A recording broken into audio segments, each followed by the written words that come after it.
मित्रांनो आता मस्तपैकी धरणावर पोहोचलो, पण मी सांगतो की खरं इथला नजारा एकदम सुंदर आहे. धरण जेवढं पाहिजे तेवढं तर म्हणजे भरेल नाही, फुल पहिले खूप जास्त भरते. पण आता नमस्कार मित्रांनो, स्वागत आहे तुमचं सगळ्यांचं आपल्या एका नवीन ब्लॉगमध्ये. तर मित्रांनो 30 to 30 ब्लॉग जे की आपले चॅलेंज चालू आहे त्याच्यामधला हा ब्लॉग आपला जो की 22वा ब्लॉग आहे. आणि हा ब्लॉग थोडा हटके होणार आहे. हा ब्लॉग घरी न शूट करता मी चाललो सोनबर्डीच्या धरणावर.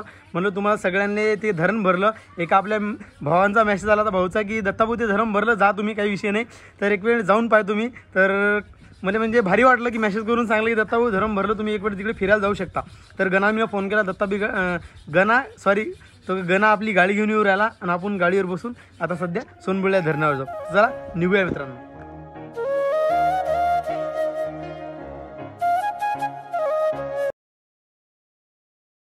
तर मित्रांनो आमच्या गावातली नदी, या नदीला बिलकुल पाणी नाही आहे. आणि जर म्हणलं दर पावसाळ्यात नदी चांगली वाहते आणि यावेळेस काहीच पाणी नाही, पाहू शकता एकदम कोरडी ढण.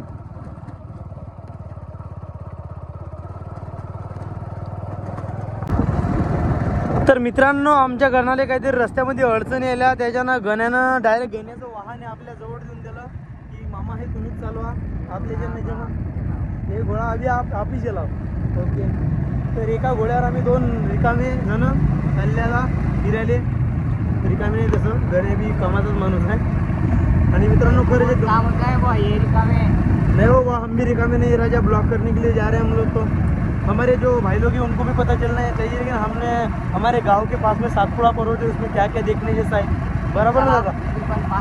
चला मित्रांनो, हां, कारण की सातपुड़ा पर्वत हा याच्यामध्ये खूप मोठं इतिहास लपलेला आहे. पण मेन विषय म्हणजे असा होते की एका ब्लॉगमध्ये सर्व दाखवणं शक्य नाही, तर धीरे धीरे तुम्हाला दाखवतो. तर चला मित्रांनो, तुम्हाला आता काहीतरी आपल्या जे की सातपुड़ा पर्वतामधले हे दाखवतो तुम्हाला. तर सध्या तुम्ही रस्ता पहा.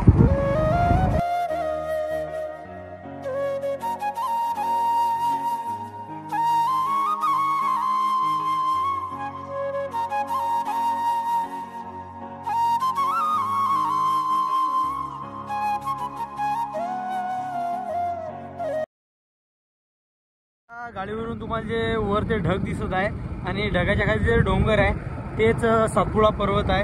आणि खतरनाक असा पहाड आहे. सध्या हा रस्ता एकदम नॉर्मल रस्ता आहे सध्या. आता याच्या बाजूला तर काही नाही अजून पहाड घे, पण जे आपण ज्या रस्त्याने जाऊ आता जामोदच्या पुढे तिकडे लागीन पहाड आणि तिकडे दिसेल तुम्हाला चांगला पहाडपट्टी एरिया.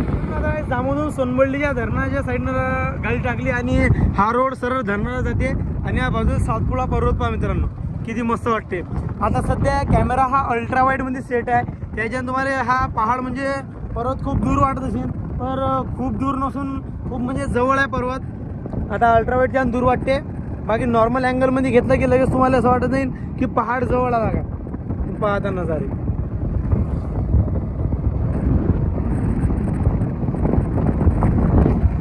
आणि मित्रांनो गावाकडे राहायचा हा एक खूप म्हणजे मोठा फायदा की जर फिरायचं असलं की लगेच गाडी काढली काय निघलो पहाडामध्ये.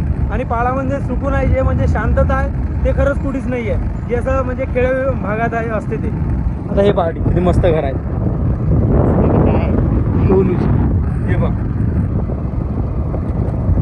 तर आता जे समोर भिंत दिसते, भिंत सोनबर्डीच्या धरणाची आहे. आणि आता तुम्हाला वर जाऊन धरण बी दाखवतो.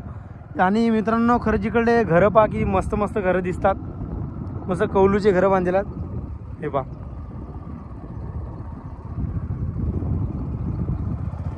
आणि अडून गाडी टाकून डायरेक्ट आपण धरणाच्या वर निघू.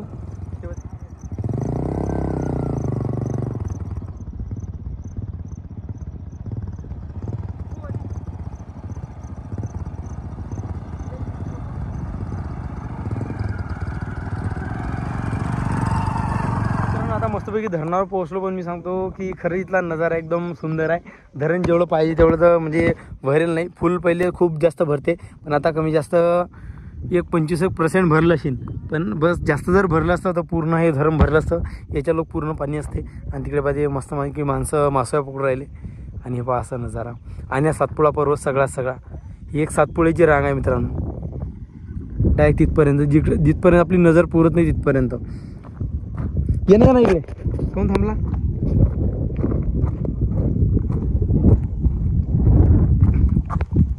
अरे बाप, याच्यामध्ये काही पडलं की नाही, निघणं मुश्किल आहे. तुला वाटते पायऱ्या पण ते खोल किती येशील असं असते काय जे ओव्हरफ्लो म्हणजे जास्त भरलं की हो मग हे फिरवलं की निघत असेल ते पाणी मग चाक त्यासाठी दिलं की नाही मग तर मित्रांनो आता कमी जास्त धरण म्हणजे मासे आहेत काय तर मित्रांनो गणा म्हणते आहेत मासे आहे म्हणून कुठे आहे गणा मला तर एक बिन दिसली अजून असो धरण आहे तर मासे असतीलच मित्रांनो हे बघा वातावरण इकडलं आणि ते बाजूला मस्त लहान लहान लेकरं अंग धुत आहे त्या साईडले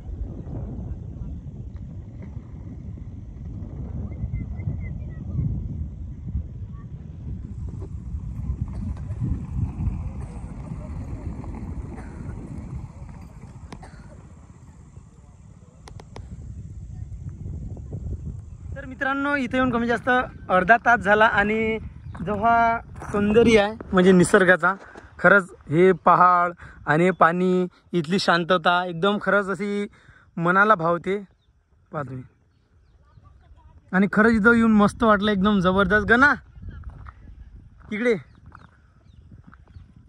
इथे येऊन तुला खरंच सांग कसं वाटलं एकदम एकदम प्रसन्न मनापासून हो प्रसन्न आणि या निसर्गाबद्दल काही बोलायचं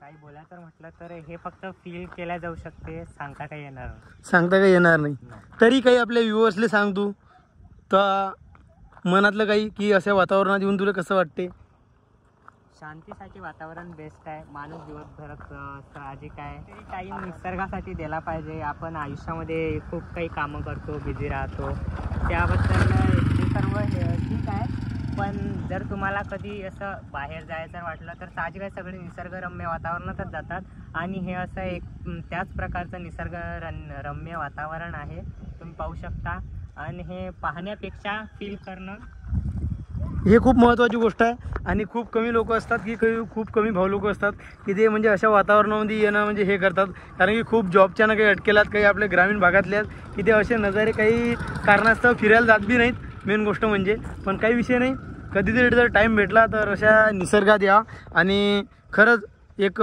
स्वतःले म्हणजे एक अलगच अनुभव येईन त्या या वातावरणाचा तर ठीक आहे मित्रांनो अशा वातावरणामध्ये आलो खरं एकदम मस्त वाटलं आणि हा ब्लॉग तुम्हाला कसा वाटला नक्कीच कमेंट सेक्शनमध्ये सांगा आणि इथंच हा ब्लॉग एंड करू आता मी चाललो शिवनीच्या धरणावर सोनबर्डीचं धरण तर तुम्हाला दाखवलं अशा प्रकारे धरण आता तुम्हाला दाखवतो मी आता शिवनीचं धरण तर चला हा ब्लॉग इथंच एंड करू जर तुम्हाला शिवनीचं धरण पाहायचं आहे तर हा ब्लॉग आता येईन आता हा शिवनीचा ब्लॉग तो दुसऱ्या दिवशी टाकेन ठीक आहे मित्रांनो हर महादेव जय महाराष्ट्र